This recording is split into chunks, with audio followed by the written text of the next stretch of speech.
بسم اللہ الرحمن الرحیم. گفتگو کے آج اس پہلے ایپیسوڈ میں جو ہمارا اناگرل ایپیسوڈ ہے، یعنی کہ افتتاحی ایپیسوڈ ہے، آج ہم اپنا ایک پروگرام پوڈ کاسٹ جس کو ہم نے نام دیا ہے گفتگو، یہ شروع کرنے جا رہے ہیں.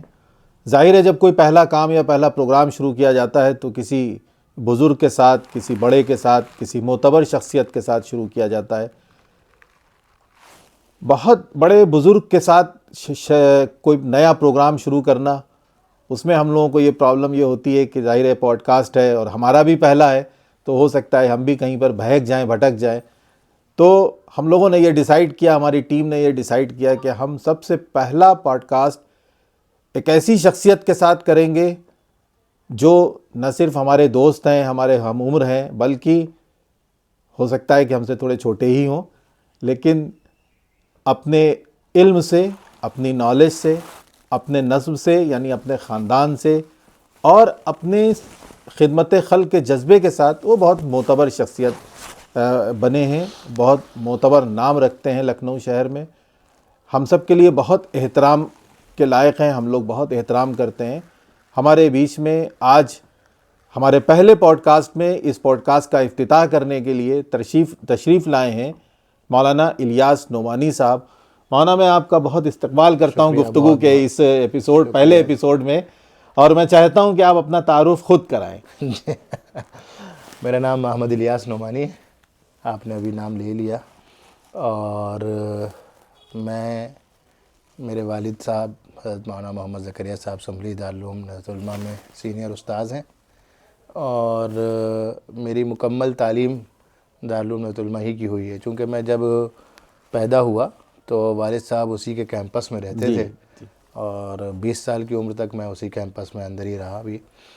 تو وہاں پرائمری سیکشن سے وہیں میں نے پڑھنا شروع کیا، اور آخر تک میری کل تعلیم جو بھی ہوئی ہے وہ اسی ندوۃ العلماء کے اندر ہی، اسی چار دیواری کے اندر ہوئی ہے.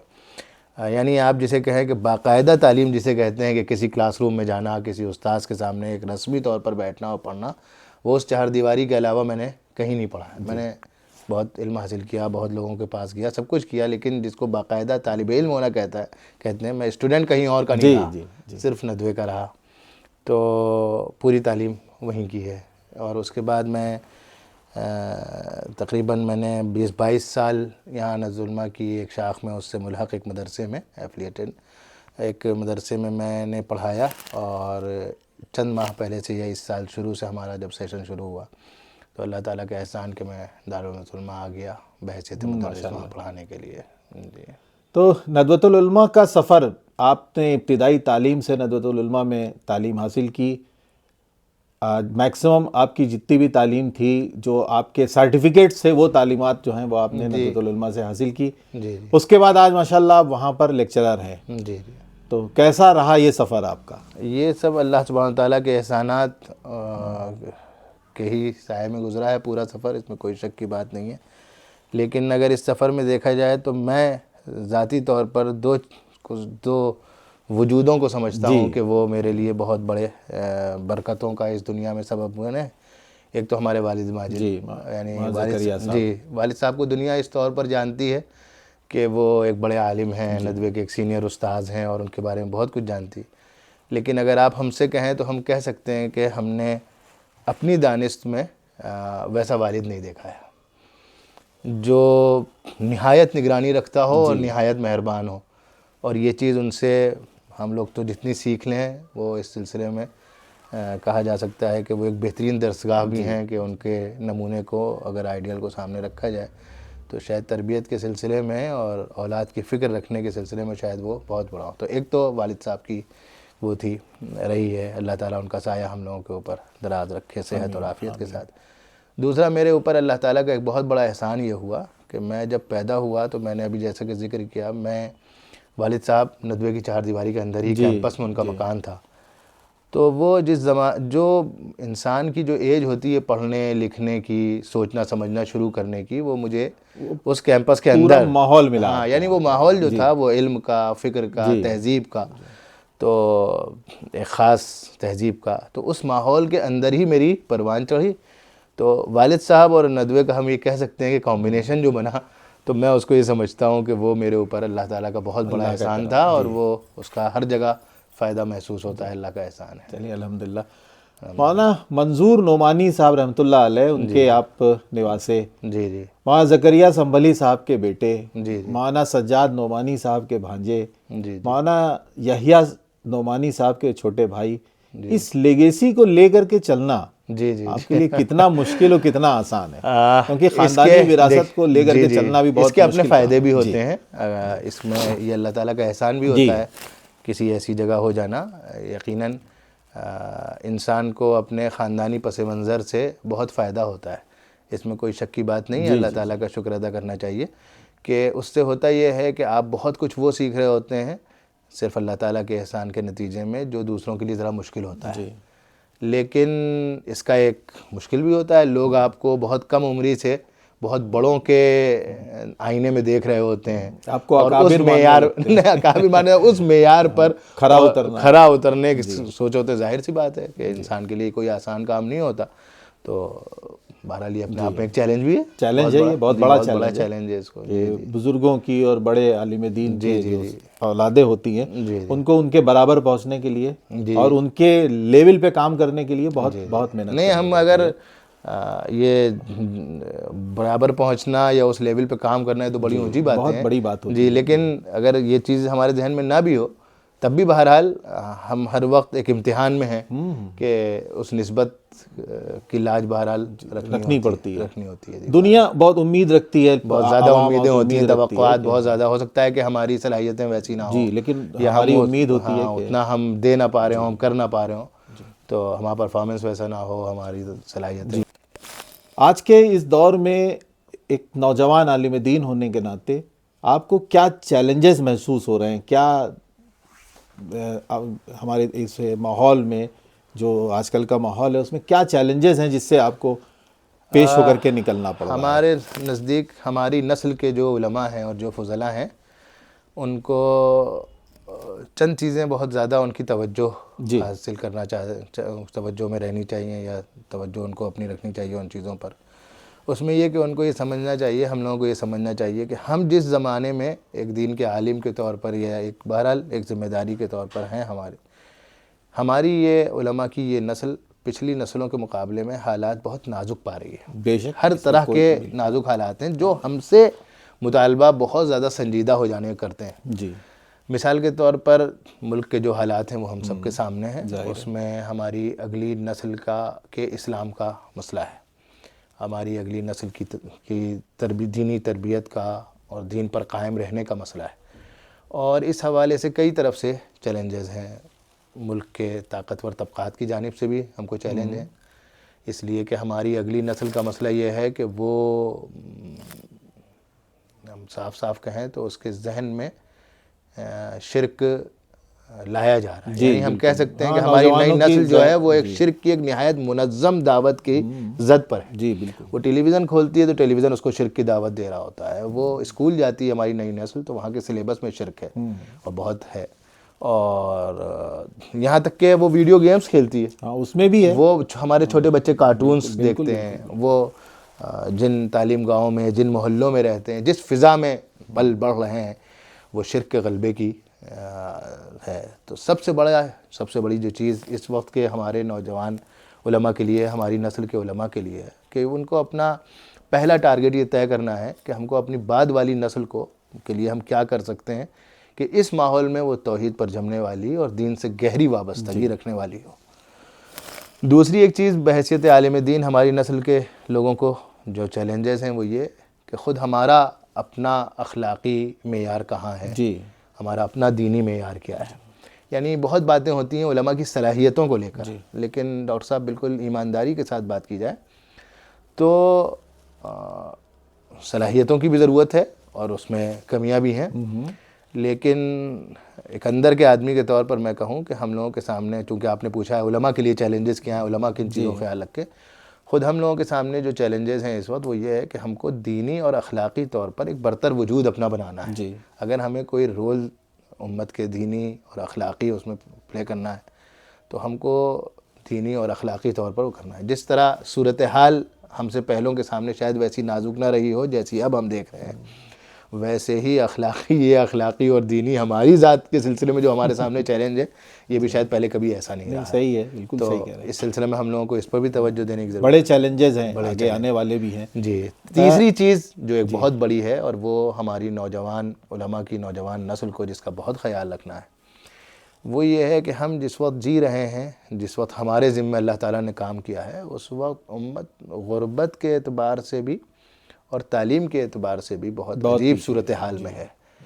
اور رسول اکرم صلی اللہ علیہ وسلم کی ذمہ داری کو اگر کسی طور پر اٹھانا ہے، ان کے بعد جو وہ دنیا میں چھوڑ کر کے گئے ہیں، تو آپ صلی اللہ علیہ وسلم کبھی بھی غربت سے بے خبر نہیں رہے معاشرے کی، یعنی تنگ حال میں بھی مکہ مکرمہ کے اور مدینہ کے نہایت خوشحال حالات میں بھی کبھی ایسا نہیں ہوا کہ آپ امت کے غریب افراد سے رہے ہوں۔ مکے میں بھی جب آپ کے لیے اپنے لیے کچھ کر پانا مشکل ہوتا تھا، چھپ کے رہنا ہوتا تھا، تب بھی کمیونٹی پوری اپنے غریبوں کو چھوڑتی نہیں تھی، وہ غلاموں کو خرید کر آزاد کرتی تھی، وہ غریبوں کے کھانے پینے کا انتظام کرتی تھی، سب کچھ کرتی تھی۔ بس مکہ مدینے میں آ کر تو بہت آسان تھا۔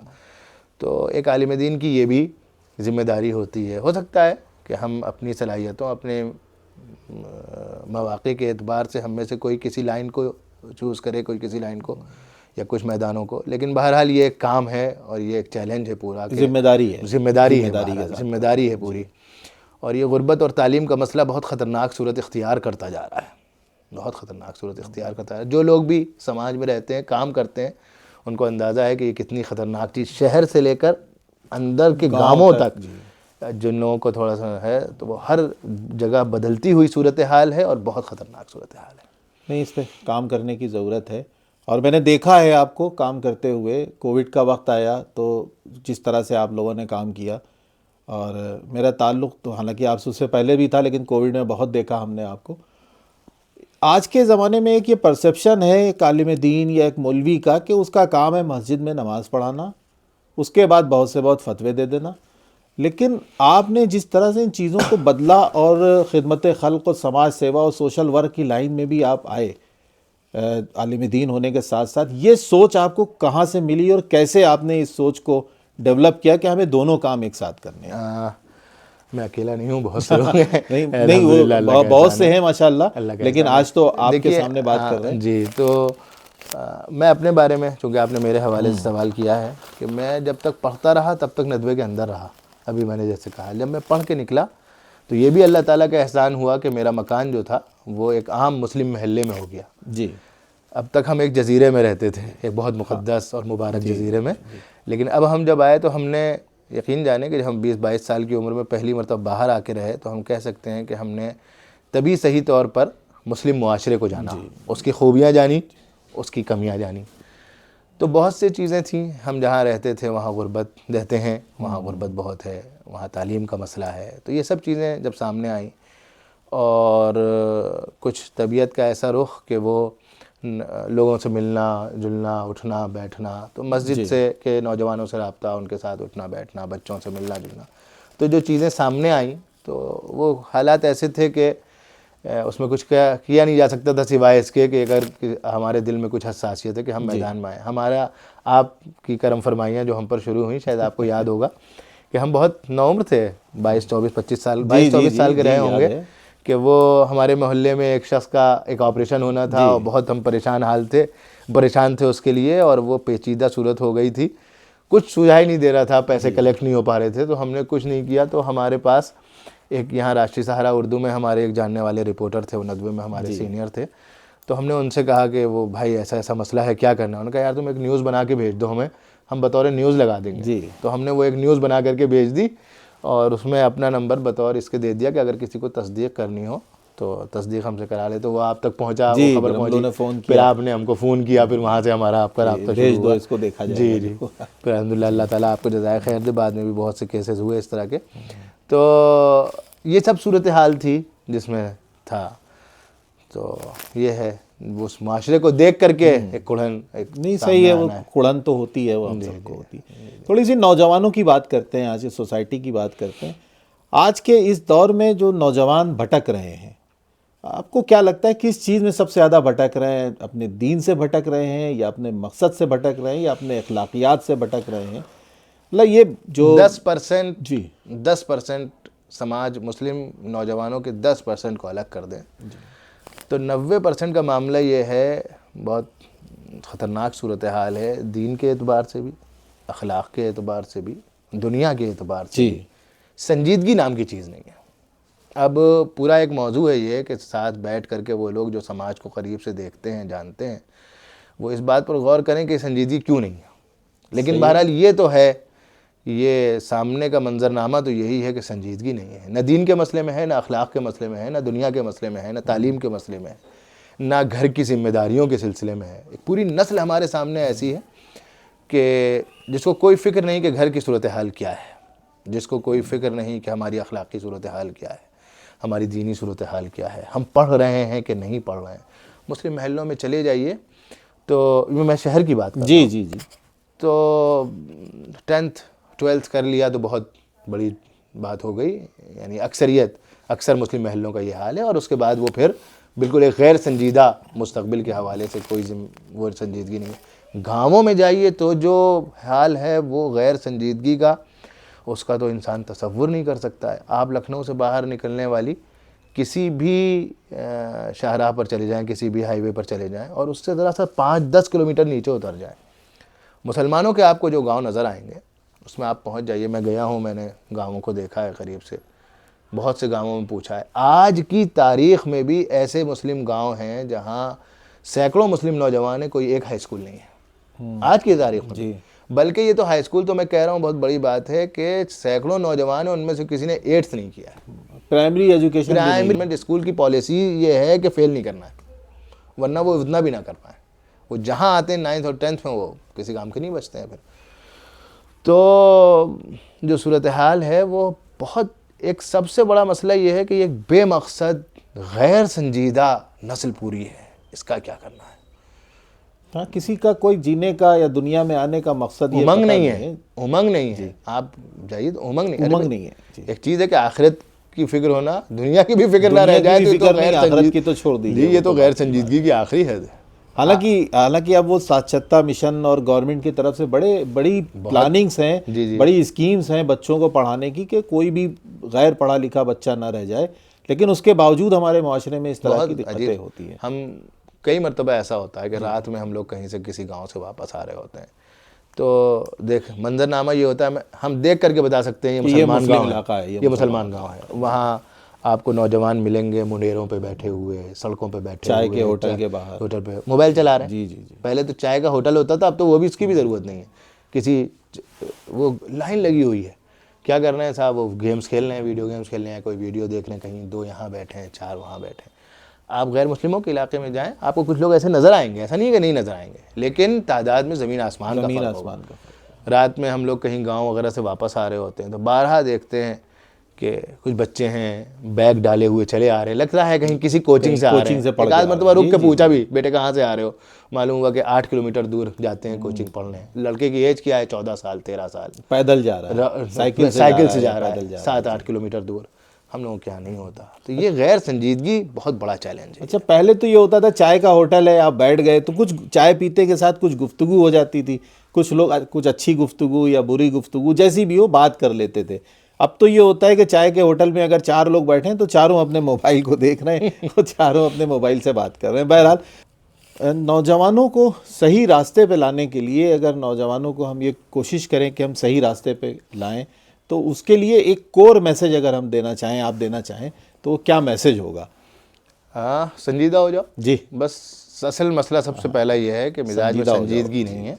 سب سے زیادہ ضرورت اس بات کی ہے کہ وہ ایک سنجیدہ ہو جائیں اپنے مستقبل کے بارے میں، دنیا کا مستقبل اور آخرت کا مستقبل، اپنی ذات کے بارے میں ایک اچھا انسان بننے کی کوشش، ایک با اخلاق انسان بننے کی کوشش، ایک کامیاب انسان بننے کی کوشش، اس سلسلے میں سنجیدگی آ جائے، بس یہی ہے سب سے بڑی چیز۔ اور سنجیدگی کا اس وقت بڑا فقدان ہے، بہت کمی ہے، سنجیدہ ہونا بہت ضروری ہے، بہت ضروری ہے۔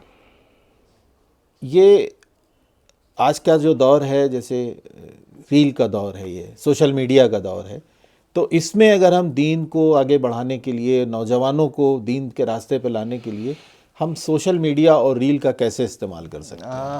اس سلسلے میں جو عام طور پر بات کہی جاتی ہے اس سے میری رائے ذرا سی مختلف ہے۔ دین کا معاملہ یہ ہے کہ وہ صرف معلومات کی چیز نہیں ہے، صحیح بات ہے. وہ ایک تربیت بھی ہے. اور ابتدائی درجے کی معلومات کے لیے تو ہم اس کا استعمال کر سکتے ہیں، لیکن جو میں نے کہا کہ دین تربیت بھی ہے، تربیت کے لیے ماحول چاہیے ہوتا ہے. اس کے لیے کسی اچھے ماحول سے جڑنا یہ ضروری چیز ہے. اس کے بغیر ہم کوئی بہت بڑی تبدیلی نہیں لا سکتے. سوشل میڈیا اور ریل وہ سے دور رہ کر ماحول میں ہم کسی اور میں بیٹھے ہوں اور صرف ایک اسکرین پر ہم کچھ دیکھ کر کے ہم بدل جائیں اندر سے، نہیں ہوتے. ہم اور آپ بھی محسوس کرتے ہیں کسی اچھے ماحول میں ہوتے ہیں تو وہ ماحول خود ہم کو بدل رہا ہوتا ہے. باتیں سن کر کہ ہاں بھائی بہت اچھی باتیں ہیں، ماشاء اللہ کا ایک جذبہ پیدا ہوتا ہے کہ ہم کہیں اور تعریف کر دیں، لیکن ایک تبدیلی جس کو کہتے ہیں لانا، اس کے لیے ہر انسان کی ضرورت ہے کہ وہ ایک اپنے لیے ایک اچھا ماحول جوڑے. اچھے دوست، اچھے بڑے، اچھا ماحول، کہاں بیٹھ رہے ہیں، کہاں بیٹھ رہے ہیں، کہاں اٹھ رہے ہیں، بہت بڑا مسئلہ ہے. اور دوسرے سوشل میڈیا پہ جو آپ کے پاس انفارمیشن آتی ہے ریل کے شکل میں یا ویڈیو کی شکل میں، اس کی آتھینٹسٹی پہ بھی بڑا سوال ہوتا ہے کہ کیا صحیح ہے، کیا غلط ہے، کیا بتا رہے ہیں اور کیا غلط بہت بتا رہے الٹی ہیں. جس طرح ہر فیلڈ کی چیز ہے، ہم لوگوں کی فیلڈ کا بھی مسئلہ یہ ہے کہ سوشل میڈیا پہ جو چیزیں ہیں وہ اتنی غلط سلط ہوتی ہیں اور بیس لیس ہوتی ہیں اکثر چیزیں. میرے خیال کئی بار میں نے آپ سے فون کر کے پوچھا ہے کہ اس کو کیا کیسے صحیح ہے، کیا صحیح ہے. جیسے ہر سال رمضان میں مثال بھی دے دیتا ہوں، ہر سال رمضان میں وہ ایک میسج بہت گردش کرتا ہے کہ صاحب وہ جمعۃ الوداع کو اس طرح سے آپ نماز پڑھ لیں تو ساری زندگی کی نمازیں معاف ہو جائیں، جتنی پچھلی چھوٹی ہیں. ظاہر سی بات ہے یہ ہر سال گردش کرتا ہے. تو اتنی غلط سلط باتیں چل رہی ہوتی ہیں، اس بیچ میں اس بھیڑ میں آپ کی صحیح بات کا بھی کیا اعتبار بچے گا اور کیا ہوگا. یہ ایک مسئلہ ہے. ایک واقعہ ہم نے ابھی دیکھا، ایک بچے نے سوسائڈ کر لیا. سوسائڈ اس نے اس لیے کر لیا کہ اس کے والد صاحب نے، اس کے فادر نے اس کو ڈانٹا تھا. ڈانٹا کیوں تھا؟ ڈانٹا اس لیے تھا کہ وہ موبائل کا بے انتہا فون کا استعمال کر رہا تھا، موبائل گیم یا موبائل پہ دیکھ رہا تھا. تو والد صاحب نے اس کو ڈانٹا. وہاں پر میرے دماغ میں یہ سوال آیا کہ صاحب آپ نے موبائل استعمال کرنے کی اجازت تو آپ ہی نے دی، اس کو فون کو استعمال کرنے کی اجازت تو ماں باپ نے ہی دی نا بچے کو. اس کے بعد جب اس کو زیادہ ہو گئی آپ نے نظر نہیں رکھا اس کے اوپر. پھر جب وہ زیادہ ہو گئی تو بچے کو آپ نے ڈانٹا، اس پہ سختی کی، جب تک وہ ایڈکٹ ہو چکا تھا، اس کو موبائل کا نشہ ہو چکا تھا اور نتیجہ یہ نکلا کہ اس نے سوسائڈ کر لیا. آج کے اس دور میں پیرنٹس اور اساتذہ یعنی ٹیچرز اپنے بچوں کی تربیت میں کہاں پہ غلطی کر رہے ہیں، یہ ایک بڑا سوال ہے. میں جہاں تک سمجھتا ہوں، اور یہ اچھا خاصا سوچنے کا اس وقت کا بہت بڑا موضوع ہے، کہ ماحول جس وقت ہماری نسل پل بڑھ رہی تھی اور جو اب ہمارے بچے جس ماحول میں پل بڑھ رہے ہیں، تو زمین آسمان کا فرق آ چکا ہے ماحول کا. اور ہم اپنے گھر میں بیٹھ کر کے یہ نہیں سوچ سکتے ہیں کہ چاروں طرف جو آگ لگی ہوئی ہے ہمارا گھر اس سے کلی طور پر یا مکمل طور پر جو ہوگا وہ محفوظ ہوگا. ایک زمانہ ہے باغیانہ مزاج کا، مطلب وہ زمانے کی فضا میں ایک بغاوت ہے. ایک یہ ہے کہ نہیں ہمارا جی چاہے گا تو بات مانیں گے، جی نہیں چاہے گا تو بات نہیں مانیں گے. ہماری اپنی مرضی جو ہے وہ سب سے بڑی چیز ہے. تو یہ تو ویسے بگڑے ہوئے انسانوں کی ہمیشہ سے بات ہوتی ہے، لیکن اس زمانے کی یہ ایک عمومی فضا ہے. اب ہم اس زمانے میں، ہم لوگوں کے زمانے میں مثال کے طور پر ہماری اور ہم سے پہلے آپ کی نسل غلطی کرتی تھی، پٹ جاتی تھی تو یہ سمجھتی تھی ابا اماں پیٹ ہی لیتے ہیں. لیکن اب پٹ جانے والے بچے بالعموم اکثر جگہ یہ سوچتے روک رہے ہیں آپ کو، ہم لوگوں کو تو صرف آنکھوں سے گھور کے دیکھ لیتے تھے، وہی بہت ہوتا تھا. اب بچے سننے کو راضی نہیں ہے کہ آپ ہمیں گھور سکتے ہیں، جی پٹائی کر سکتے ہیں، گھور رہے ہیں آپ، یہ سب آپ نہیں کر سکتے. بلکہ سچی بات یہ کہ جب ہماری نسل پروان چڑھ رہی تھی تو صرف ہمارے والدین ہی کو حق نہیں ہوتا تھا ہمیں ٹوکنے کا، خاندان ایک ساتھ رہتے تھے اور یہ اپنے آپ میں بہت بڑی خوبی تھی. چچا ٹوک دیتے تھے، دادا دیکھ لیتے تھے، محلے کے پڑوسی، یہی میں کہنے جا رہا تھا کہ پھوپھیاں روکتی تھیں، خالائیں روکتی تھیں، بغل کے پڑوسی اور یہ گلی ہماری گلی اور بغل کی گلی پورا حق رکھتی تھی بچوں کی نگرانی کرنے کا. ہاں بالکل. تو بچے اپنے محلے میں بھی محسوس کرتے تھے بھائی یہاں کوئی حرکت نہیں کرنی ہے. تو ہم یہ کہہ رہے تھے کہ اس میں اب یہ جو نوجوان نسل ہے یہ جس ماحول میں پروان چڑھ رہی ہے، تو یہ ماحول ہے نہیں اس طرح سے تربیت کرنے کا یا اس طرح سے سختی کرنے کا جس طرح سے ہماری نسل پر ہو گئی ہے سختی. اب اچھا مسئلہ یہ ہے کہ والدین بھی اس چیز تبدیلی کو سمجھ تو رہے ہیں لیکن برت نہیں پا رہے ہیں. ایک نیا طرز تربیت چاہیے کہ جس میں آپ سختی نہ کریں اور آپ کو اولاد کی تربیت کرنی ہے. اس کا ایک ہی طریقہ ہے، اس کا طریقہ یہ ہے کہ آپ اولاد کے دوست بن جائیں. اس زمانے میں اس کے علاوہ کوئی ہمیشہ سے سب سے بہتر طریقہ یہی تھا. اور اس میں اور یہ جو ہے اس زمانے میں اب تو اس کے علاوہ کوئی اور طریقہ بچا ہی نہیں. میں نے شروع میں آپ سے کہا کہ ہم نے اپنے والد صاحب کو, ہماری خوش قسمتی تھی اور والد صاحب ہمارے ایک بہترین والد ہم نے کہا تربیت کے اعتبار سے تھے.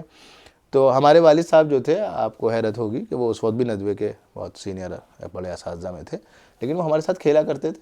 ہم نے گھر کے اندر ان کے ساتھ کرکٹ کھیلا ہے, بیٹ بال کھیلی. جی. اب وہ ہوتا کیا تھا, ہوتا یہ تھا مثال کے طور پر ہمارے والد صاحب یہ چاہتے تھے کہ ہم عصر بعد کے علاوہ زیادہ گھر کے باہر نہ رہیں. تو آؤ گھر میں کھیلو. تو وہ ظہر بعد, حالانکہ وہ تھکے ہوئے ہوتے تھے, اور ہماری ابتدائی نوجوانی میں والد صاحب کے پتے میں پتھری وغیرہ رہتی تھی تو ان کی طبیعت صحیح نہیں رہتی تھی, لیکن اس کے باوجود وہ ظہر بعد ہم باہر نہ نکلیں تو اگر ہم جاگ رہے ہیں تو وہ جاگ جاتے تھے, اور ہمارے ساتھ کوئی ایسا کام دلچسپی کا جو ہماری دلچسپی کا ہو وہ والد صاحب اس میں شریک ہو جاتے تھے. تو ظاہر سی بات ہے پھر ہم باہر کیوں جائیں گے جب. یہ تو والدوں کے بارے میں ہم نے آپ سے عرض کیا کہ ان کو یہ سوچنا ہوگا کہ یہ سختی کا زمانہ تو بالکل نہیں ہے. پہلے بھی کوئی اچھی چیز نہیں تھی, لیکن اب تو اس کے علاوہ کوئی چارہ نہیں ہے کہ ہم ایک بہت نرمی کے ساتھ اور دوست بن کر کے بالکل ہوں, لیکن بہت محبت کے ساتھ بھی رہنا ہے اور نگرانی بھی پوری رکھنی ہے. اس کے ساتھ جو ہے وہ ماؤں کا کردار اس زمانے میں بہت بڑا ہو گیا ہے, اور بڑا ہو گیا, بہت بڑا ہو گیا. اس کی وجہ یہ ہے کہ عام طور پر والدوں کے ساتھ تو مسئلہ یہ ہے, اباؤں کے ساتھ مسئلہ یہ ہے کہ آج کل وہ صبح نکلتے ہیں اور رات میں دیر سے آتے ہیں. ابھی بھی ہمارے معاشرے میں ہم کہہ سکتے ہیں کہ 90% عورتیں گھر پر رہتی ہیں, ہاؤس وائف ہوتی ہیں. تو ان کا کردار اب بہت بڑا ہے اور وہ ان کو اٹھانا ہے, اس کے بغیر کوئی چارہ ہمارے سماج کے سامنے نہیں ہے. کہ جب باپ گھر سے غائب ہے صبح سے لے کر رات تک, تو ہمارے یہاں کی عورتوں کو یہ سمجھنا ہے کہ انہیں اولاد کی تربیت کے سلسلے میں وہ ذمہ داری بھی اٹھانی ہے جو ہماری نسل کے سلسلے میں اباؤں نے زیادہ تر اٹھائی ہے. نگرانی رکھنا, فکر رکھنا, ٹوکنا, یہ سب کچھ ماؤں کو بھی زیادہ اٹھانا ہے. اس سلسلے میں آپ نے ایک اور سوال کیا کہ ٹیچرز کا کیا مسئلہ ہے, ٹیچرز سے کہاں غلطی ہو رہی ہے. جو چینج آیا ہے وہ صرف یہ نہیں آیا کہ غلطی ہو رہی ہے. پہلے ٹیچرز اپنی ذمہ داری محسوس کرتے تھے, جب وہ اپنی ذمہ داری ہی نہیں سمجھ رہے ہیں اور زیادہ تر اسٹوڈنٹ کو کلائنٹ کے طور پر لے رہے ہیں, تو پھر ایسی صورت میں اب سب سے بڑی بنیادی غلطی یہ ہے کہ صرف آپ جو ہیں وہ ایک پیشہ نہیں اختیار کیے ہوئے ہیں, آپ اگلی نسل تیار کرنے میں آپ کردار ادا کر رہے ہیں. آپ کو سوچنا ہے قوم کی اگلی نسل کیسی ہوگی, اس میں آپ کا بڑا کردار ہے. قوم کا مستقبل کیسا ہوگا اس میں. تو جب تک ٹیچرز اس ذمہ داری کو نہ لیں, اور جو لوگ ٹیچرز اپوائنٹ کرتے ہیں وہ بھی یہ دیکھ کر کے ٹیچرز اپوائنٹ نہ کریں کہ کون ہے جو ذرا جذبے والا, مقصد والا ہے, تب تک یہ نہیں ہو سکتا. بہت اچھا. نہیں, صحیح کہہ رہے ہیں آپ. وہ جیسے کہ والدین کے بارے میں کہا کہ والدین کو چینج کرنا پڑے گا. پرانا زمانے میں اور اس زمانے میں جیسے یہ ہوتا ہے والدین کے دماغ میں کہ ہم کوٹے گئے تھے تو ہم بھی کوٹیں گے, تو یہ اب نہیں چلے گا کہ اب کٹائی نہیں چلے گی, یا بچوں پہ بیجا سختی, یا بیجا کیا سختی بھی ایک حکمت کے تحت کرنی پڑے گی. یہ تو بہرحال اس میں بہت ہی اہم کردار ٹیچرز کا اور ماں باپ کا بھی ہے. ٹیچرز کے لیے بھی بڑا اچھا آپ نے کہا کہ وہ جو ایجوکیشن بیچ رہے ہیں وہ ایجوکیشن بیچے نہیں بلکہ بچوں کو ایجوکیٹڈ بنائیں. یہ ایک بڑا سوال ہے. آج کے زمانے میں کرنٹ افیئرس پر اگر بات کریں تو بڑی نظر رہتی ہے آپ کی. میں نے سوشل میڈیا پہ آپ کی سائٹس پہ دیکھا ہے یا اور جگہ میں نے پڑھا, تو بڑا نظر میں رکھتے ہیں آپ کرنٹ افیئرس کو, موجودہ حالات کو. کتنا ضروری ہے ایک عالم دین کے لیے کہ وہ موجودہ حالات پر اور کرنٹ افیئرس پر پوری طریقے سے اپنی نظر کو رکھے. اس سلسلے میں دو چیزیں ہیں. جی. ایک تو یہ ہے کہ کسی عالم کا جو سماج میں کوئی رول پلے کرنا چاہتا ہے, ادا کرنا چاہتا ہے, کوئی ایک اچھا قوم کی سلسلے میں, تو ظاہر سی بات ہے کہ جب تک ہم یہ نہیں جانیں گے کہ حالات کیا ہیں, تب تک ہم یہ نہیں سمجھیں گے کہ ہم سے تقاضے کیا ہیں, ہمارا کردار کیا ہے. صحیح بات ہے. تو کم از کم جو لوگ اس کی صلاحیت رکھتے ہوں انہیں ضروری ہے کہ وہ زمانے کو خوب اچھی طرح سمجھتے ہوں. اچھا, ہمارا یہ زمانہ جس زمانے کو ہم کہہ سکتے ہیں کہ یہ بہت زیادہ معلومات سے بھرا ہوا زمانہ ہے. ہمارے کانوں میں معلومات انڈیلی جا رہی ہیں, ہر وقت انڈیلتی رہتی ہیں. صحیح یا غلط؟ جی دونوں. صحیح یا غلط. تو ایسی صورت میں ہم یہ کہہ سکتے ہیں کہ اس زمانے میں کرنٹ افیئرس سے واقف ہونا کوئی بڑا مسئلہ نہیں رہا ہے. بس ایک مسئلہ ہے کہ ذرا سے انالائسس کی تھوڑی سی ایک صلاحیت پیدا ہو. انالیسس کرنا ضروری ہے کہ کیا صحیح ہے کیا غلط ہے, اور ہم صحیح لوگوں کے ساتھ اس سلسلے میں کھڑے ہوں. یہ ہے ایک بہت بڑا مسئلہ. 3 بہت بڑے مسائل مسلمان نوجوانوں کے آپ کی نظر میں کیا ہیں؟ غیر سنجیدگی میں نے پہلے کہا تھا کہ ایک وہ تو ہے ہو گیا سنجیدہ نہیں ہے. جی سنجیدہ نہ ہونے کے نتیجے میں 3 چیزیں پیدا ہو رہی ہیں. جی اخلاقی زوال، اور جب اخلاقی طور پر کوئی ایک شخص یا کوئی معاشرہ زوال میں آ جائے تو پھر وہ کچھ نہیں کر سکتا ہے، نہ دین میں کامیاب ہو سکتا ہے، نہ دنیا میں کامیاب ہو سکتا ہے، کچھ نہیں کر سکتا. صحیح ہے. تو سب سے بڑا جو اس وقت بحران ہے جسے ہم کہیں امت کو، وہ سب سے بڑا مسئلہ یہ ہے اخلاقی پستی. اخلاقی پستی ہے، وہ آخری درجے کو پہنچ گئی ہے. اور اس وقت جو لوگ امت کا کام کرنا چاہتے ہیں، امت کے لیے کچھ کرنا چاہتے ہیں، تو ان کے لیے شاید سب سے بڑا کام اس وقت یہی ہے، امت کا اخلاقی سطح کو اوپر لانا. اس کے بغیر کچھ نہیں ہو سکے گا. تو ایک تو یہ کہ اخلاقی طور پر ہو، اور دوسری چیز یہ ہے کہ ایک دین سے ایک مکمل دوری، یہ ایک بہت دوری ہے. یعنی ہماری نوجوان نسل کا دین سے تعلق جو ہے وہ بہت ہی کم ہو کر کے رہ گیا ہے. معلومات بہت کم ہو گئی ہیں. پہلے ایسا ہوتا تھا کہ خاندانوں میں جو بڑے بزرگ ہوتے تھے وہ اپنی ذمہ داری سمجھتے تھے بچوں کی دینی تربیت کرنا. اب یہ چیز جو ہے یہ غائب ہو گئی ہے. یہ ذرا سا ایک مسئلہ ہو رہا ہے اس سلسلے میں. اور تیسری چیز ہے وہی تعلیم کا رونا. تعلیم ہے، غربت کا صورتحال ہے، بہت برا حال ہے جو غربت کی صورتحال ہے. اس کے نتائج جو جیسے نتیجے سماج میں نظر آ رہے ہیں، بس اللہ بچائے رکھے. ہاں، اللہ تعالیٰ حفاظت کرے گا. جی ایک مسئلہ ہمیشہ بزرگوں سے یا اور لوگوں سے نصیحت ملتی ہے، کبھی کبھی اکثر 2 طرح کی نصیحت ملتی ہیں، خاموش رہو، اور ایک بات کہی جاتی ہے حکمت کے تحت یہ کرنا ہے. تو سب سے پہلے ہم یہ پوچھنا چاہتے ہیں آپ سے کہ اکثر کیا کبھی کبھی خاموش رہنا بھی جرم ثابت ہوتا ہے؟ جی، اصل میں 2 چیزیں ہیں جو آج کل ہم لوگوں کے یہاں بولی جاتی ہیں، ایک لفظ ہمت اور ایک لفظ حکمت. جی. اور اس کو ہم لوگ جو ہیں جرأت اور حکمت کو یہ بالکل 2 متضاد چیزیں سمجھتے ہیں. حالانکہ سچی بات یہ ہے کہ وہ جرأت حماقت ہے جس کے ساتھ حکمت نہ ہو، جی صحیح ہے. اور وہ حکمت بزدلی ہے جس کے ساتھ ہمت نہ ہو، جرأت نہ ہو. تو ان دونوں کے درمیان بیلنس بنا کر کے لے کے چلنا، جی یہ کسی بھی کامیاب شخص اور کامیاب کمیونٹی کی بنیادی ضرورت. انسان کبھی بھی ہمت کے نام پر بیوقوفی نہیں کر سکتا، اگر کرے گا تو اس کا خمیازہ بھگتے گا. اور کبھی بھی حکمت کے نام پر بزدلی نہیں لے سکتا، کرے گا تو خمیازہ بھگتے گا. بالکل.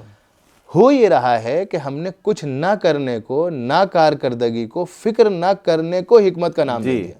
اگر واقعی ہماری کوئی پالیسی ہو اور ہم اس کے تحت حکمت سے کام لے رہے ہیں، لیکن ہمارے سامنے ایک ہدف ہو، ہمیں وہ گول اچیو کرنا ہے، وہ مقصد حاصل کرنا ہے، اور اس کے لیے ہم حکمت کر کے یہ راستہ اختیار کریں.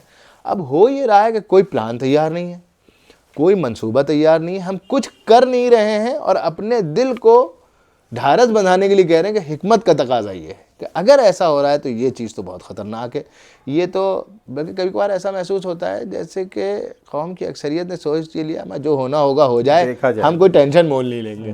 لگے یہ رہا ہے اب جو ہوگا دیکھا جائے گا. تو یہ حکمت تھوڑی ہے، یہ تو بزدلی ہے، یہ آنکھیں بند کر لینا ہے، یہ شترمرغ کی طرح زمین میں سر دے کر کے یہ سمجھنا ہے کہ حالات گزر جائیں گے ہمارے اوپر سے، ہمارے اوپر اثر نہیں ہوگا. یہ بہت غلط چیز ہے. اچھا، دوسری طرف یہ بھی ہے کہ اس رویے سے کچھ نوجوانوں میں ایک بے چینی ہو رہی ہے. ان کے اندر 2 چیزیں غلط ہو رہی ہیں. ایک تو چڑچڑاپن پیدا ہو رہا ہے، اور جب کوئی انسان یا کوئی کمیونٹی چڑچڑی ہو جائے، کوئی گروپ چڑچڑا ہو جائے، تو وہ پھر کوئی صحیح فیصلہ کرنے کی پوزیشن میں نہیں. دوسری چیز یہ ہو رہی ہے کہ وہ بے سوچے سمجھے اپنے طور پر وہ فیصلے کر لیتے ہیں. ایک تنہا ایک آدمی، چند آدمیوں کا گروپ، جو فیصلہ کرنے کے لیے کم از کم پہلے کمیونٹی کی ذہن سازی ہونی چاہیے. اس کے بغیر نہیں کر سکتے اتنا بڑا فیصلے. بعض اوقات ہوتے ہیں ہمارے یہاں بعض لوگوں سے غلطی ہوئی ہے یہ. تو یہ بھی ایک مسئلہ ہے جو حکمت اور ہمت کے درمیان کا ایک بیلنس بنا کر لے کے نہ چلنے کی وجہ سے پیدا ہو رہا ہے. میرا اگلا سوال دیکھا ہے سوشل میڈیا پر اور جگہ پر کہ اکثر آپ غریبوں کی مدد کے لیے، پریشان حال کی مدد کے لیے، مریضوں کی مدد کے لیے فنڈ ریز کی اپیل کرتے ہیں. اس کو ٹیکنیکلی کیسے ہم فنڈ ریز کی اپیل کریں؟ کسی سوسائٹی کے تحت کریں یا ہم ڈائریکٹلی فنڈ ریز کی اپیل کر سکتے ہیں؟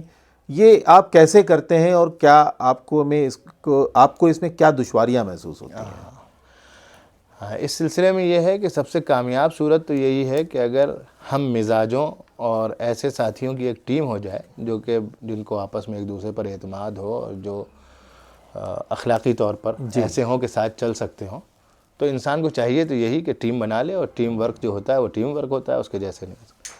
آپ نے ہمارے جس کام کا یا جن کوششوں کا تذکرہ کیا تو وہ کوئی ٹیم, کسی ٹیم کا کام نہیں ہے, کسی رجسٹرڈ سوسائٹی کے ذریعے ہم نہیں کرتے. ہم نے سوشل میڈیا پر, میرا اپنا خیال یہ ہے کہ ہو سکتا ہے کہ ہماری اپیل پر اب تک 50 لاکھ روپے یا اس کے آس پاس جی ہو چکے ہوں. الحمدللہ ہو سکتا ہے, اگر گریں گے تو ہو جائے گا. جی.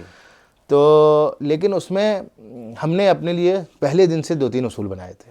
پہلا اصول تو ہمارا یہ تھا کہ ہم خود اپنے اکاؤنٹ میں یا اپنے ہاتھ میں پیسے نہیں لیتے تھے, ہم ادھر ہی اسی کا اکاؤنٹ دیتے ہیں, جو ضرورت مند ہے اس کے اکاؤنٹ میں پیسہ, اس کے اکاؤنٹ میں جاتے ہیں. ہاں, ہم ڈونیٹ کرنے والوں سے, مدد کرنے والوں سے یہ چاہتے ہیں کہ وہ ہم کو بتاتے رہیں کہ انہوں نے کتنا ادھر بھیجا ہے, تاکہ ہمیں اندازہ رہے. تو ایک چیز تو ہم نے جس کو کیا وہ یہ کیا کہ بھئی ہم خود نہیں لیں گے. اس سے تو یہ ہوا, ایک فائدہ تو یہ ہوا کہ ہم بہت بڑی زحمت سے بھی اس سلسلے میں بچے. دوسرا فائدہ یہ ہوا کہ ہم کسی شک کے دائرے میں نہیں ہیں.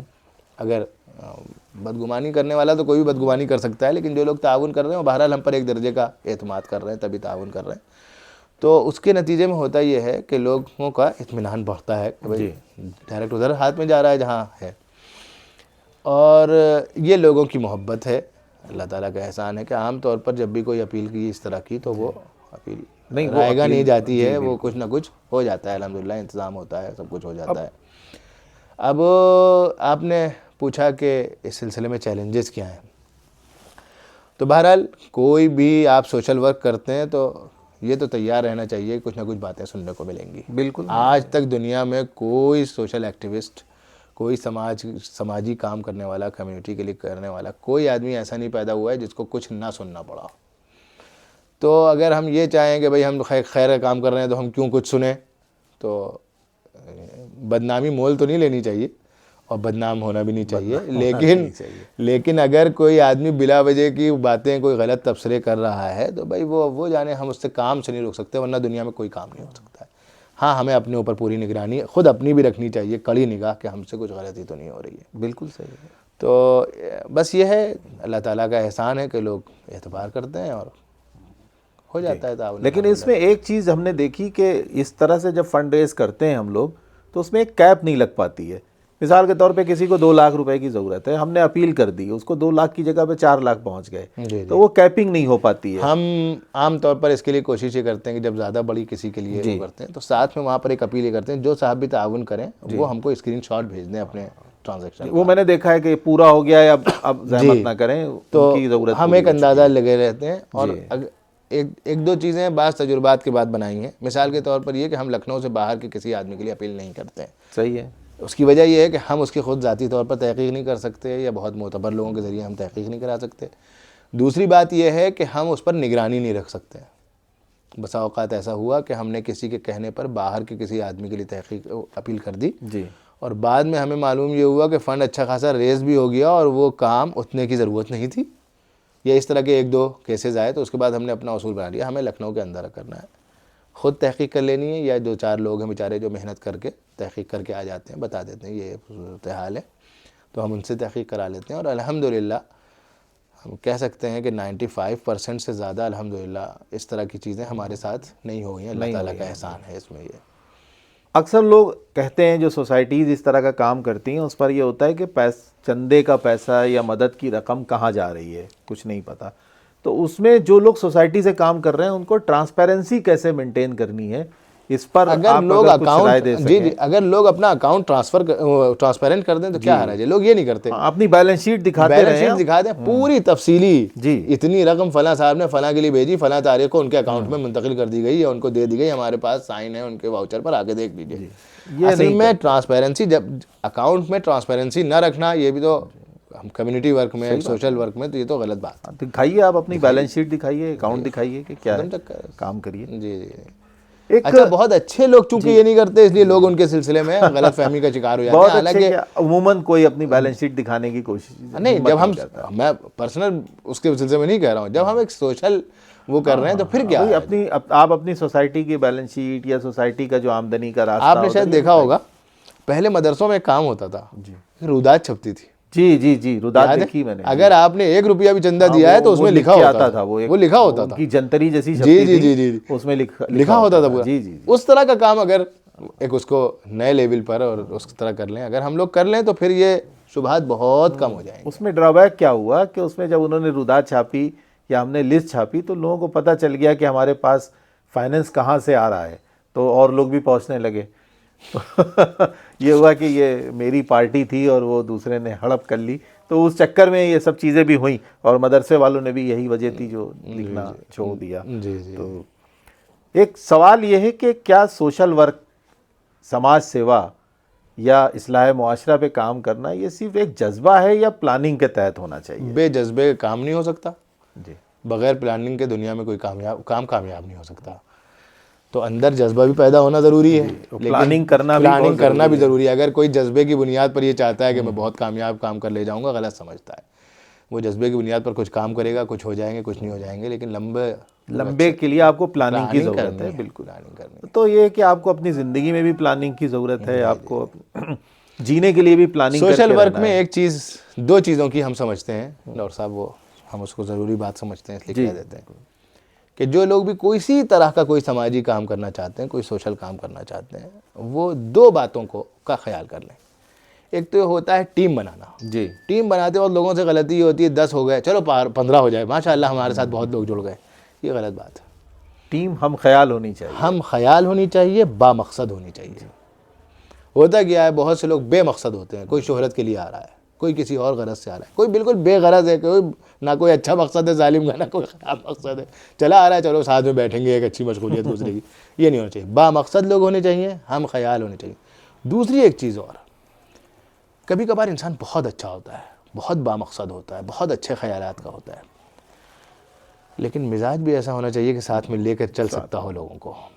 یہ ایک بہت ضروری چیز ہے. کون صاحب ایسے کبھی کبھار بہت اچھا آدمی ہے, مزاج میں دوسروں کو ساتھ لے کر چلنے والی بات نہیں, اپنی بات پر اصرار اگر کسی میں زیادہ ہے, تو جب 10 لوگوں کا کوئی ٹیم ورک ہوتا ہے تو میں یہ چاہوں کہ وہ اکیلے میری رائے کے مطابق سب ہوتا رہے. یہ تو بہت ممکن بڑی نہیں بڑی ہے. ہستیاں تاریخ میں اس میں ناکام ہوئی ہیں.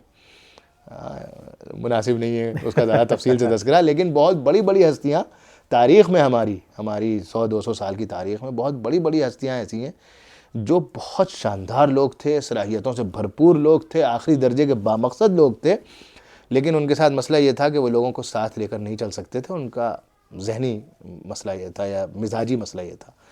تو یہ بھی ایک چیز ہے کہ جس شخص کا مزاج دوسروں کو لے کر چلنے کا نہ ہو, نہ وہ خود اس طرح کام کرے, نہ اس کو دوسرے لوگ قبول کریں. تنظیمی مزاج جسے کہتے ہیں, تنظیمی ہاں, مزاج. دوسروں کو.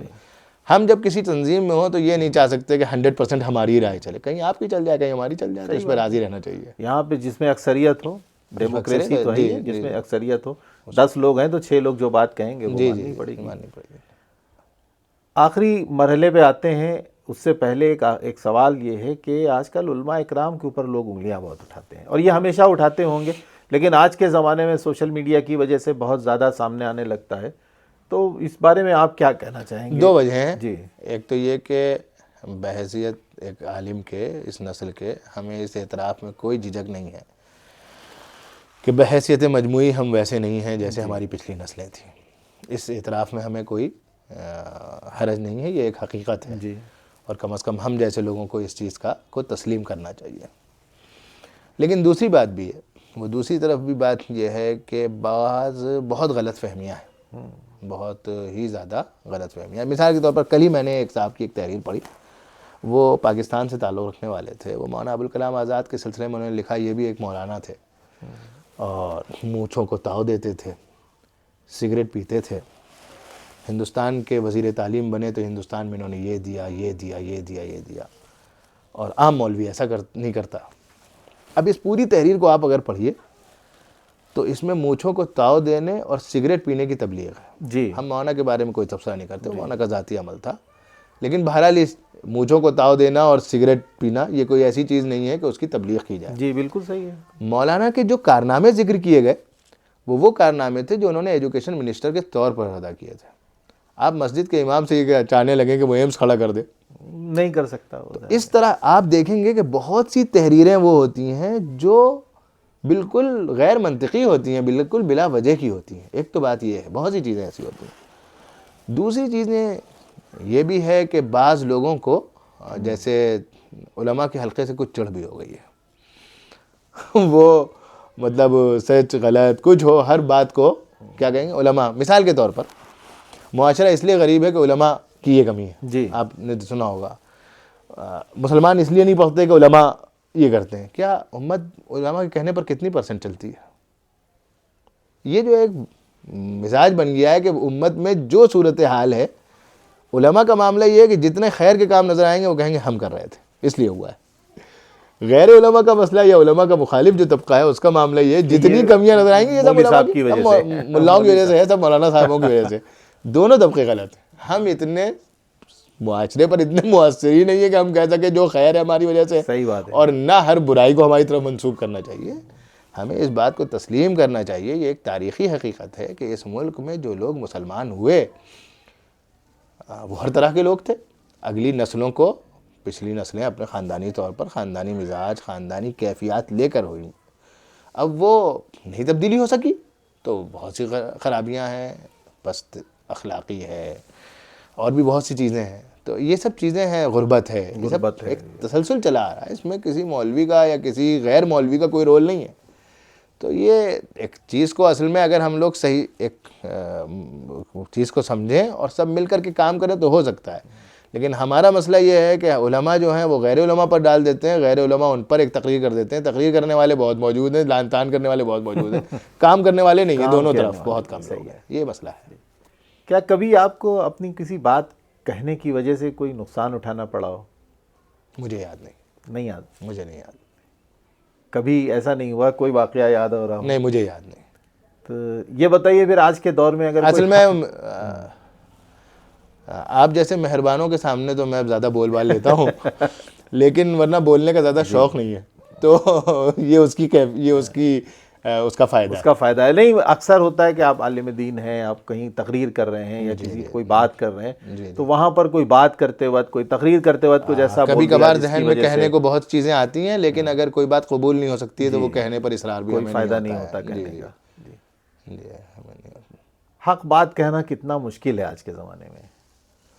اگر حکمت وہی پچھلے سوال کا ہے کہ سچ کہہ دیا لوگوں کو پسند ہی نہیں آیا. بعض لوگ جو ہوتے ہیں وہ بد اخلاق ہوتے ہیں اور کہتے ہیں بھئی چونکہ ہم تو منہ پہ سچ کہہ دیتے ہیں اس لیے لوگ برا مان جاتے ہیں. وہ سچ نہیں کہتے ہیں، وہ کڑواہٹ ملا کے کہتے ہیں. سچ بھی کہنا ہے، صحیح بات کہنی ہے، لیکن ذرا کبھی کبھار تدریج سے کہنی ہوتی ہے کہ ابھی 5 نشستوں میں یہ بات پوری کہنی ہے. اور کبھی کبھار یہ بھی ہوتا ہے کہ بھئی اس کو شوگر کوٹڈ کر لو. ہم یہ چاہتے ہیں کہ شوگر کوٹڈ نہیں، ہم ایلوا کوٹڈ کریں اس کو اور پھر وہ جو ہے سامنے والے کو برا بھی نہ لگے. ایلوا ایک بہت کڑوی، میرے خیال سے یونانی طب کی سب سے کڑوی دوا ہوتی ہے.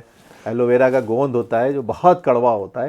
اور اچھا، وہ ایلو ویرا کا گوند ہوتا ہے. یہ بات معلوم ہوئی. اس کو گھیکوار کا گوند بھی اس میں ہوتا ہے، وہ بہت کڑوا ہوتا ہے وہ. جی. بہرحال جب آپ تنہا ہوتے ہیں کیا سوچتے ہیں؟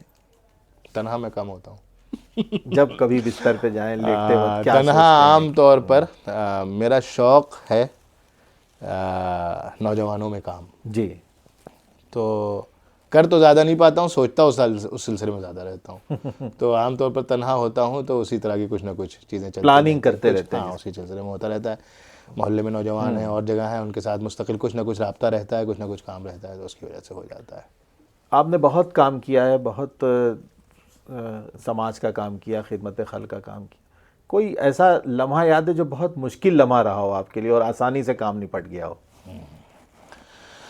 ہم لوگوں نے پلان کیا، آپ کے اسی پرانے لکھنؤ کے کچھ تاجر ساتھ میں تھے، پلان کیا کہ نوجوان لڑکیوں کو کی دینی تربیت کے لیے کوئی منصوبہ بنانا ہے. تو وہ ہم لوگوں کی میٹنگیں ہو رہی تھیں بار بار. تو اس میں نے ایک منصوبہ سامنے رکھا کہ سب سے آسان چیز جو ہوگی، جو اس میں اٹریکشن بہت زیادہ ہوگا، وہ یہ ہوگا کہ ہم بچیوں کو سیرت کی کوئی کتاب پڑھوائیں. تو یہ ہوا کہ ہم کیسے پڑھا سکتے ہیں. تو اس میں ذہن بہت کچھ سوچتا رہا. پھر اس کی الحمدللہ ایک صورت بنی. تو اس کی صورت یہ بنی تھی کہ ہم نے سیرت کی ایک کتاب علامہ سید سلیمان ندوی کی رحمت عالم منتخب کی، اور میں نے اپنے ذمہ یہ لیا کہ میں اس کے کچھ سوالات بناؤں گا. تو میں نے 40 سوالات بنائے. وہ سوالات ایسے تھے کہ اس میں جن لڑکیوں کو حصہ لینا تھا یا جن اسٹوڈنٹس کو بھی حصہ لینا تھا تو ان کو 40 سوال کے جواب لکھنے تھے.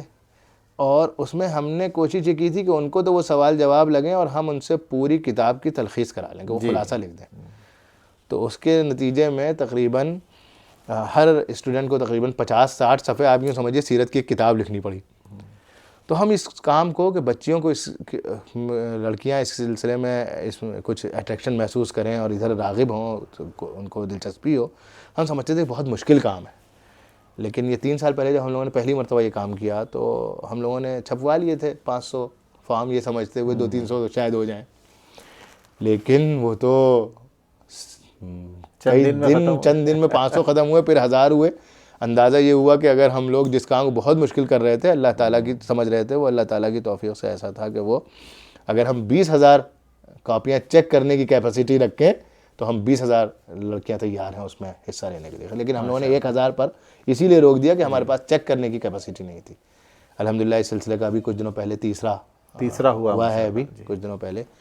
تو یہ وہ کام تھا جب ہم لوگ اس کی منصوبہ بندی کر رہے تھے، پلان اس کو کر رہے تھے، تو ہم لوگوں کو لگ رہا تھا کہ یہ بہت مشکل کام ہے.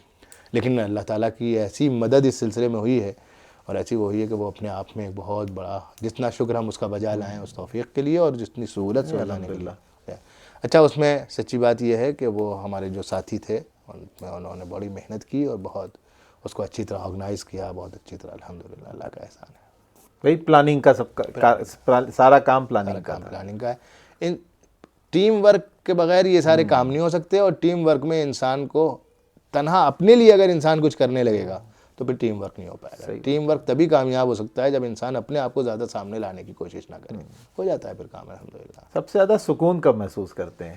سب سے زیادہ سکون تب محسوس کرتے ہیں جب گھر پر ہوتے ہیں، گھر والوں کے ساتھ، والد صاحب کے ساتھ بیٹھے ہوتے ہیں، کوئی فکر نہ ہو، پڑھا کے آ چکے ہوں، اب اس وقت کوئی کہیں جانا نہیں ہے، تو سب سے زیادہ سکون وہی گھر کے اسی ماحول میں ہوتا ہے. اللہ کا احسان ہے. اللہ کا شکر ہے. اگر ہم آپ سے یہ کہیں کہ آپ ہمارے ناظرین کو جو ہمارے پروگرام دیکھ رہے ہیں یا دیکھیں گے آگے، ان کو 3 نصیحتیں دینا چاہیں تو وہ کیا دیں گے؟ نوجوانوں کو، پیرنٹس کو اور آج کل کے قوم کے لیڈران کو. جی 3 نصیحتیں کیا؟ میں خیال قوم کے لیڈرز کی خدمت میں کچھ عرض کرنے کا میں مجال بھی نہیں ہے اور میں اس قابل بھی نہیں ہوں. پیرنٹس کے لیے آپ اور بچوں کے لیے مجھ سے کہہ لیں، نوجوانوں کے لیے تو پیرنٹس کے لیے تو یہ ہے کہ ان کو صرف یہ نہیں سوچنا ہے کہ ہم اپنے گھر میں ایک بچہ تربیت کر رہے ہیں، بلکہ سچی بات یہ کہ ہمارے گھر میں، آپ کے گھر میں، ہم سب کے گھر میں جو بچے اس وقت پروان چڑھ رہے ہیں، یہ اس ملک میں اسلام کا اور مسلمانوں کا مستقبل ہے. جی، یہ اس ملک کا مستقبل ہے، اس ملک میں اسلام اور مسلمانوں کا مستقبل ہے، یہی بچے ہیں. تو یہ بچے جب ہمیں ان کی پرورش اس طور پر کرنی ہے کہ یہ اس ملک میں، اس ہماری کمیونٹی کے لیے اور اس پورے ملک کے لیے ایک مفید دینی طور پر، اخلاقی طور پر، دنیاوی طور پر ہو سکیں. ظاہر سی بات ہے ہر آدمی کسی اعتبار سے، ایک اعتبار سے زیادہ اچھا کر سکتا ہے، دوسرے اعتبار سے اتنا زیادہ اچھا نہیں کر سکتا ہے. تو ایک تو یہ کہ تربیت میں ہمیں، بچوں کی تربیت میں والدین کو اس چیز کا خیال رکھنا ہے کہ ہم کیا ان کو بنا سکتے ہیں جو یہ اپنے لیے اور کمیونٹی کے لیے بہت زیادہ مفید ہو. دوسری بات یہ کہ ہم ان کو کچھ بھی بنانا چاہتے ہوں، دیندار بنائے بغیر نہیں چھوڑنا ہے، اس لیے کہ وہ انسان کمپلیٹ انسان نہیں ہے جو دین نہیں ہے کمپلیٹ انسان. دوسری چیز اگرچہ وہ دین کے اندر آ جاتی ہے، لیکن وہ تیسری چیز کے طور پر فوکس کرنا ضروری ہے، اور وہ ہے با اخلاق وجود.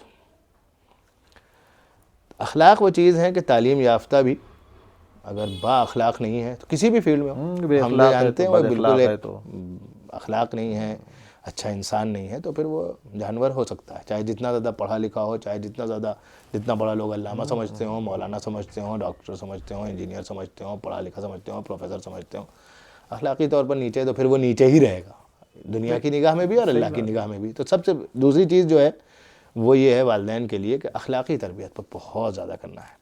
میں ڈاکٹر صاحب ایک کمی محسوس کرتا ہوں اپنے معاشرے میں، اور چونکہ تھوڑا بہت نوجوانوں سے رابطہ رہتا ہے، اس کے نتیجے میں بعض والدین سے ایک غلطی ہوتی ہے، اور وہ یہ کہ وہ بچوں کے سامنے دوسروں کی برائیاں یا ان کے سلسلے میں غلط باتیں کرتے ہیں. بچہ جب پروان چڑھ رہا ہوتا ہے تو پھر وہ ایک منفی ذہنیت کے ساتھ پروان چڑھتا ہے، وہ اچھے اخلاق کا نہیں ہو سکتا. صحیح بات ہے. ہمیں اپنے ماحول کو ضرورتاً کبھی کوئی بات کرنی بھی ہو، ماں باپ آپس میں کر لیں. اولاد کے سامنے کسی خالہ، کسی چچا، کسی پڑوسی، کسی اور کی برائی کرنا، برائی وہ چیز ہے، ہم برائی کے طور پر بھی تذکرہ کریں گے، دوسرے کے ذہن میں ہم اس کو ڈالیں گے. بچہ جانے گا تو اچھا یہ برائی بھی کی جاتی ہے، اچھا جھوٹ بھی بولا جاتا ہے، اچھا خیانت بھی کی جاتی. بالکل نہیں کرنا چاہیے. کوئی غلط بات کا تذکرہ نفی میں اس بات میں کسی طور پر نہیں، مطلب کوئی بھی بچوں کے سامنے کسی طرح کی نگیٹو بات نہیں کرنی ہے. اچھی بات کرنی. ہاں ایک ایج ہو جائے تو اس کے بعد آ کر کے کچھ باتیں ان کو سمجھانے کو بیٹا ایسا ہوتا ہے, اس سے ہم کو بچنا ہے. لیکن بالکل شروع ہی سے ہم شروع ہو جائیں تمہارے فلاں ایسے ہیں تمہارے فلاں ایسے ہیں, بہت سے گھروں میں یہ ہوتا ہے. تو یہ چیز جو ہے یہ بہت ہو جاتی ہے. اساتذہ کے لیے, ٹیچرز کے لیے, اساتذہ کے لیے اصل چیز تو وہی ہے کہ وہ یہ سوچیں کہ بھئی یہ ایک ہمارا مستقبل ہے, اور دوسری بات یہ ہے کہ وہ اپنے پروفیشن کے سلسلے میں یہ سمجھیں کہ یہ پروفیشن کوئی دوسرے پروفیشنز کی طرح نہیں ہے کہ جس کو ہم صرف پیسے کمانے کا ذریعہ بناتے ہیں. یقیناً اس سے ہماری تنخواہیں ہیں, میں خود ایک استاد ہوں, لیکن بہرحال ہم کو اس چیز کی فکر رکھنی ہے کہ اگلی نسل کیسی تیار ہو رہی ہے, اور اساتذہ کے ذریعے اگر اگلی نسل کی کچھ اخلاقی تربیت ہو سکے. علم تو ہم دے ہی رہے ہیں, اخلاقی تربیت بھی ہم کرنے کا موقع پائیں تو ضرور کریں. بیچ بیچ میں بچوں کی اس طرف رہنمائی بھی ضرور ہو جانی چاہیے. اساتذہ سے بچے بہت سیکھتے ہیں, اگر اساتذہ سکھائیں بہت کچھ سیکھ سکتے ہیں. ہم نے آپ نے بہت سی باتیں ایسی ہیں جو اپنے اساتذہ سے آئیڈیل ٹیچر ہوتے تھے ہم لوگ کے, انہی کی ان کے طرح سے چلنے کی کوشش کرتے ہیں کہ جیسے یہ چلتے ہیں, وہ بولتے جیسے یہ بیگ لے کے چلتے ہیں ویسے بیگ لے کے چلیں بولتے گے. کیسے ہیں, دیکھو فلاں موقع پر کتنی زبردست بات انہوں نے کی. ہم کو یاد آتے ہیں وہ موقع کہ جب فلاں موقع تھا کہ استاذ کو غصہ آ جانا چاہیے تھا, نہیں آیا, اور انہوں نے اگلے دن آ کر کے کہا کہ دیکھو اگر میں کل تمہیں ڈانٹتا تو کل تم سمجھتے نہیں, آج میں تم سے یہ کہہ رہا ہوں اس لیے کہہ رہا ہوں. تو یہ سب چیزیں یاد رہتی ہیں. یہ سب چیزیں جو ہوتی ہیں یہی تربیت کا بہت ضروری چیز ہے. وہ جگر صاحب کا ایک شعر ہے کہ عشق ہے پیارے کھیل نہیں ہے, عشق ہے کارے شیشہ و آہن. شیشے اور لوہے کو ساتھ لے کر چلنے کا کام ہے, نازک ہے اتنا. استادی اور یہی چیز ہے, مدرسی یہی چیز ہے. نہیں, بہت اچھا رہا. اور آج کا یہ اناگرل پوڈ کاسٹ ہمارا جو اب بالکل اختتام پر پہنچ رہا ہے, بیچ میں کچھ ریکارڈنگ کے رکنا بھی آیا, کچھ دقتیں بھی آئیں. ہو سکتا ہے ریکارڈنگ میں ناظرین دیکھیں کہیں پر کچھ کمیاں رہ گئی ہوں, لیکن چونکہ یہ پہلا تھا اور اسی لیے میں نے آپ کو زحمت دی تھی کہ اگر کوئی بزرگ ہوتا تو شاید ڈانٹ پڑ جاتی یا اس کے سامنے ہم اتنی بے تکلفی سے نہ بیٹھ پاتے. چونکہ آپ ہمارے ہم خیال بھی ہیں, ساتھی بھی ہیں, تو اس میں کوئی دقت نہیں آئے گی انشاءاللہ. لیکن چلتے چلتے یہ پوچھنا چاہتے ہیں کہ آج کے اس اناگرل پوڈ کاسٹ میں ایک میسج اگر آپ ہمارے سامعین کو دینا چاہیں تو میسج کیا دیں گے؟ سامعین آپ کے جو نوجوان ہوں گے, میں نے ان سے پہلے بھی کہا کہ بھائی سنجیدگی, اپنے بارے میں بھی سنجیدگی, اپنی کمیونٹی کے بارے میں بھی سنجیدگی. دوسرا عام طور پر سارے لوگوں کے لیے یہ کرنا ہے, ہر انسان کو اپنی زندگی کے 2 حصے کر لینے چاہیے. ایک زندگی کا حصہ اپنے لیے اور ایک زندگی کا حصہ دوسروں کے لیے. کوئی انسان تنہا اپنی زندگی گزارے, خود غرضی کی زندگی گزارے, یہ کوئی اچھی اخلاقی یا اسلامی زندگی نہیں ہے. مسلمان کی زندگی تو یہی ہے کہ خود بھی اچھی زندگی گزارنے کی کوشش کرے اور دوسروں کے لیے مفید بننے کی بھی کوشش کرے. اس طرح ہی انشاءاللہ زندگی گزاریں تو ہمارے لیے بھی بہتری ہے اس میں انشاءاللہ. تو یہ صرف ایک پوڈ کاسٹ نہیں تھا بلکہ یہ ایک سوچ کا آغاز ہے جو ہم نے گفتگو کے نام سے اس پوڈ کاسٹ سیریز میں شروع کیا ہے, اور اس سوچ کے آغاز کی ایک مثال آپ کے سامنے مولانا الیاس نعمانی کے شکل میں آپ نے دیکھی. انتظار کیجئے ایسے ہی کسی اگلے پوڈ کاسٹ کا جس میں ہم پھر کسی سے گفتگو کریں گے, بات کریں گے, اور وہ بھی یقیناً کوئی نہ کوئی نوجوان ہوگا. اور ہم کوشش ہماری یہ کہ ہم نوجوانوں کے ذریعے سے اپنی بات کو پہنچانے کی کوشش کریں, اصلاح معاشرہ پہ کام کریں, سماج کو سدھارنے کا کام کریں, نوجوانوں کو دین کے راستے پہ لانے کا کام کریں اور ان کے مزاج کو اچھا کرنے کا کام کریں. بہت بہت شکریہ. انتظار کیجئے اگلے پوڈ کاسٹ کا.